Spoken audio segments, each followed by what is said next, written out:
অত্যন্ত শ্রেষ্ঠ একটা কথা আছে, যদি একটা দরজা বন্ধ হয় তাহলে ঈশ্বর নিজে আমাদের জন্য আরেকটা দরজা খুলে দেন।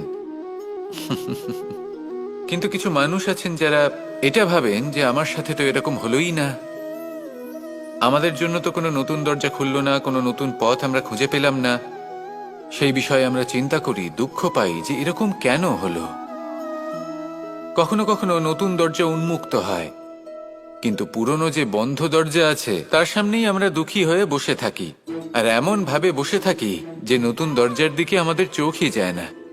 কখনো কখনো ঈশ্বর জেনে শুনেই আমাদের জন্য নতুন দরজা, নতুন পথ উন্মুক্ত করেন না, কারণ তিনি চান যে আমরা যেন পরিশ্রম করি, কর্ম করি, নিজেকে আরো বেশি শ্রেষ্ঠ করে তুলি, সক্ষম হই, আর নিজের পথ আমরা নিজেই খুঁজে নিই। কখনো কখনো এমনও হয় যে ঈশ্বর চান যে আমরা যেন সেই পথে চলতে শুরু করে দিই। ভবিষ্যতে গিয়ে ঈশ্বর আমাদের সবকিছুই প্রদান করেন।